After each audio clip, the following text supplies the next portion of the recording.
George Hibberd always wanted to be a pilot and managed to achieve that ambition flying for a British commercial airline. But as time went on, it made him increasingly uncomfortable given the role aviation plays in contributing to climate change. It got to the point where he says it was affecting his mental health. George no longer flies. He is part of a campaign group called Safe Landing, made up of aviation workers, and he also features in a new documentary called Guilt Trip. George, good afternoon. Hi, Sean. Did you always want to be a pilot when you were a child? Yeah, so thanks for having me on. I've always wanted to be a pilot. I grew up in the south of England, very close to Gatwick Airport, and I spent my childhood watching planes coming in and out of Gatwick Airport, looking up at awe and thinking, I'd really love to be there one day. So I set my sights on it from a young age, and I worked as hard as I could, and eventually I qualified as an airline pilot in 2019. And when you realised that dream, and then when you were kind of flying regularly, did you ever try to calculate how many miles you'd racked up? I didn't, but I'm sure there was a system in the airline that was calculating it. But certainly throughout the pandemic, I started to become aware of the impact that aviation was having on the climate, and that started to make me quite uncomfortable. Yeah, and so it was now, obviously you were aware of climate change, pretty much everybody is, but it was it a gradual awareness of that you were part, or at least you were working in an industry that was part of the problem? It was only in the pandemic, when most of the industry were grounded, I was grounded for just over a year, that I was able to research some of the claims that the industry were making. And unfortunately, it became quite clear that it was something called greenwash. And I ended up meeting another pilot who felt very similarly to me, and we set up a group called Safe Landing. And we've been meeting ever since. We've gained some funding, and we've become this really amazing community of aviation workers that want aviation to decarbonise in a way that benefits both workers and climate. When you say it was greenwashing, what were they doing, or were they just making a claim and not doing anything? It was a number of things.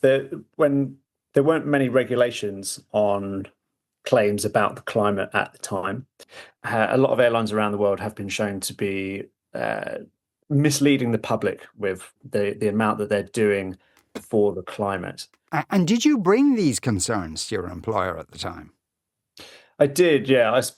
Once I came back from being grounded in the pandemic, I tried my best to talk to my colleagues, talk to management, raise my concerns.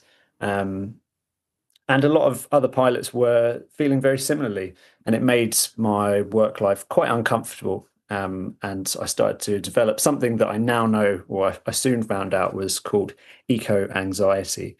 And that increased and increased to the point where I could no longer operate as an airline pilot. And I lost my medical certificate in 2022, and I left the industry due to this eco-anxiety. Okay. And in what way would the eco-anxiety present itself? So for a long time, I was able to compartmentalize the two parts of me. The one part of me that loved flying for the airline that I worked for, loved being in the air, but also the part of me that cared very deeply about the climate, about nature, and wanting the industry to decarbonize, and the eco-anxiety that caused me. But I was able to turn up to work and switch all of that anxiety off, operate safely, operate professionally. But there was a moment in the summer of 2021 when I could no longer compartmentalize those two parts of me, when I flew over a wildfire in Spain. And at that point, I was confronted with the impact that the industry that I was working for was having on the natural world. And that started a domino effect for me, where I ended up not being able to operate as a pilot anymore. And again, did you tell your employers that this was actually causing you anxiety at this point, and how did they respond to that?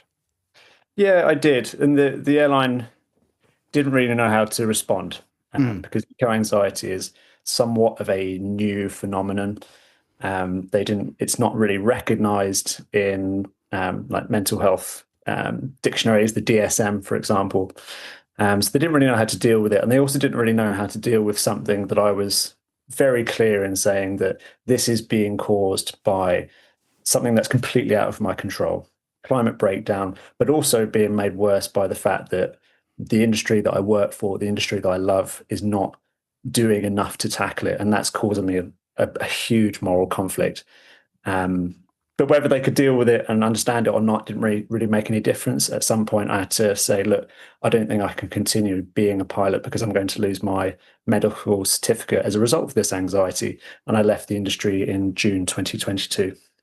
And now with safe landing, and it's, as you say, it's aviation workers who are as concerned about the environment as you are there many options for the aviation industry at the moment, in the sense that electric planes, for instance, are a long way off, and sustainable fuels for planes seem to be a long way off? Yeah, you're right. A lot of the solutions that are out there are either a long way off, they're not scalable, or they're very expensive. At some point, they will become viable, but probably not in the timescales that we're going to need them. But if we want to be able to utilize those solutions in the future, in the near future, we're going to have a really adult conversation about the growth of the industry in the short term. We really have to decide whether this industry can grow in a sustainable way or not. And it's looking like it won't. So what we're going to have to do is have that conversation about growth and think about how can we reduce the amount of flying that we do in the short term in the most fair and just way so that we can preserve the industry for the long term. And like with flying, is it kind of a scenario where most people might take a flight once, maybe twice a year, but there are a small cohort of people who are on planes almost constantly? Yeah, there is. Most people that fly only fly maybe once a year.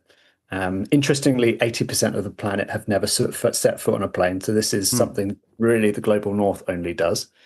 But the majority of the emissions that the aviation industry is emitting are down to a very small minority of passengers that fly very frequently, frequent flyers. And there's even a cohort of people called ultra frequent flyers that fly 6 times or more a year.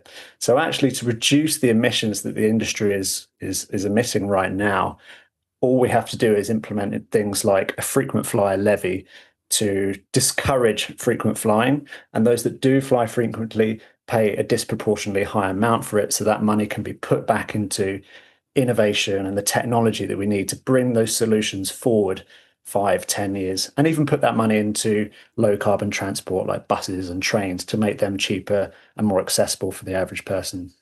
It must be a weird situation for you to find yourself in, because you obviously loved flying, yet you knew the damage it was doing. Do you kind of miss it? I still love flying. Flying has brought me a lot of joy in my life, and it brings a lot of people joy around the world. It's connects me to my family in Canada. It's allowed me to travel the world. And it's that love of flying that drives me and our community of aviation workers in safe landing to preserve that beauty, that joy of flying for the long term. Because if we abuse it now and we don't properly sort out our impact on the climate, then we may lose our ability to fly into the future. George Hibberd is a member of Safe Landing and does appear in that documentary called Guilt Trip. George, thank you very much. Very welcome. Thank you.